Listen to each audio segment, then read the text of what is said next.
Continuing our series on Rebbe Nachman's Outpouring of the Soul, we come to chapter 8, Self-Perfection. No man, whether great or small, can perfect himself except through meditation. The Rebbe spoke of many true holy men and said that all of those who reached their high spiritual levels did so only through meditation. Once he spoke of a simple man who was the grandson of the Baal Shem Tov. This is the founder of Hasidic Judaism. He said that this man was also constantly expressing his thoughts before God with profuse weeping. He explained that this is particularly true of the Baal Shem Tov's descendants, since the Baal Shem Tov himself was a direct descendant of King David. David's entire mode of service was to make his heart contrite before God at all times. This is the foundation of the book of Psalms that he composed. Now, as usual, I don't know how useful it is to most of us to hear language about the Baal Shem Tov and the descendants of the Baal Shem Tov and the descendants of David and so forth and so on. My way of reading passages like this is to own them and to assume full responsibility for whatever spiritual teaching I'm being given. So if I'm being told that this is especially true of the descendants of the Baal Shem Tov, then I have to assume that I myself am a descendant, as unlikely as that may seem, of the Baal Shem Tov. It's all about taking maximum responsibility for whatever spiritual texts we're reading. In our study group now for years, our discussion group, we have read the Bible as if we composed it. When we come to a portion of the Bible that we don't understand, we ask ourselves, why did I write this? What was I thinking? What was I looking for? What was I hoping? What was I afraid of? What did I have in mind? And so to read even a text like this about self-perfection and to hear that this high spiritual state is more easily attainable by someone who is gifted with a contrite heart, the ability to weep, to repent, simply awakens that ability within us. So, what does that really mean when he says, David's entire mode of service was to make his heart contrite before God at all times? This is the foundation of the book of Psalms that he composed. We spoke a little bit last week about this business of looking into the light and looking at the shadow.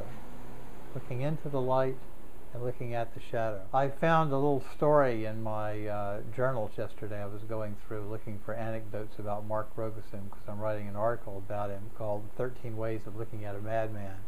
And it went something like this. I'm not positive this is exactly word for word. I'd have to look at my journal to see. But it goes something like this. One day a man noticed that he was being pursued by his shadow, and so he ran as fast as he could away from it. He ran faster, and the shadow ran faster, and faster still, and the shadow was still right on his heel.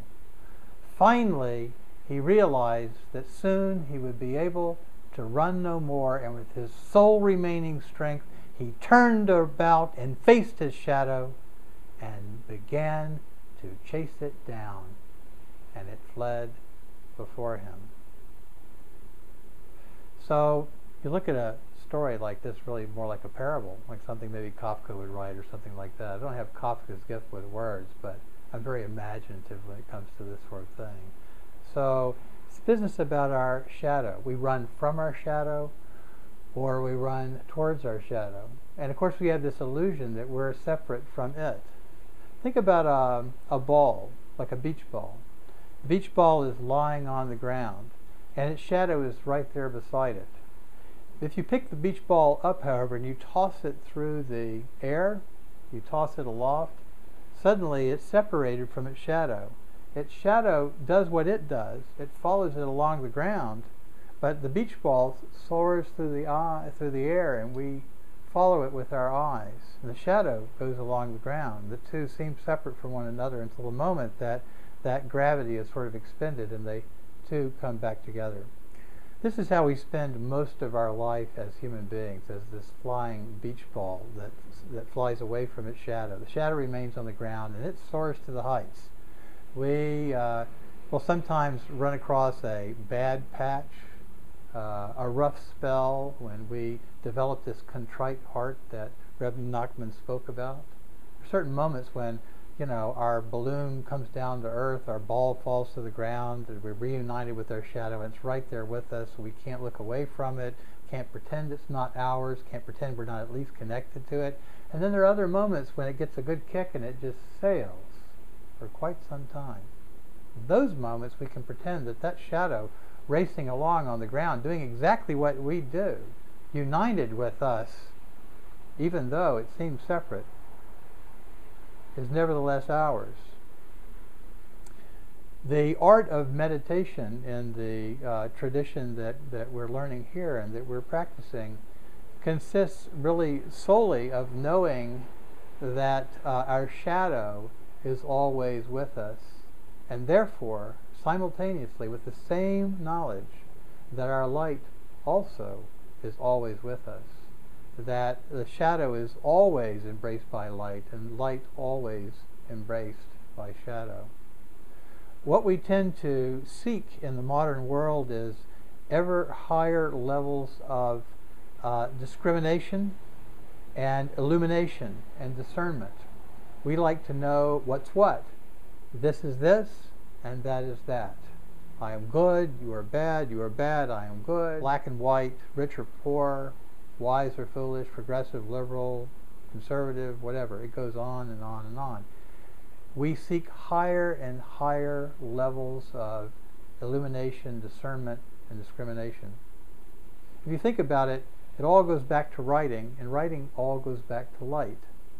These deep shadows that are cut in our consciousness itself and exist there only because the brightness of the light that surround them really are like these walls of the mind that the Heart Sutra talks about. They are the divisions of our mind that keep us from living in the present at peace with one another and with ourselves. So when Rebbe Nachman talks about self-perfection and meditation, he says, no man, whether great or small, can perfect himself except through meditation. He's talking about a way of grappling with this phenomenon, with this business of light and dark, light and shadow. When we say that green meditation is not so much looking at the light but looking at the shadow, we mean that in facing the shadow, what other people see, if you really engaged in green meditation at that moment, what other people see, what the world sees about you is that you're surrounded by light. What casts the shadow you're looking at is the light behind you, the light that embraces you. You can fall back into that light. If you chase the light, then you're running from your shadow. Think about how many spiritual practitioners in a town like this, which is filled with spiritual practitioners. Think of how many spiritual practitioners you know, and you may sometimes be one of them. I know I have been, who run towards the light, who chase it. Why are they chasing the light? Because something is gaining on them. Something is chasing them down. So we don't do that. We don't, or if we do, we catch ourselves doing it and go, oops, and just stop and sit down for a second. We don't have to then chase our shadow the opposite direction either. We just stop for a second, turn around, and there it is, my old friend.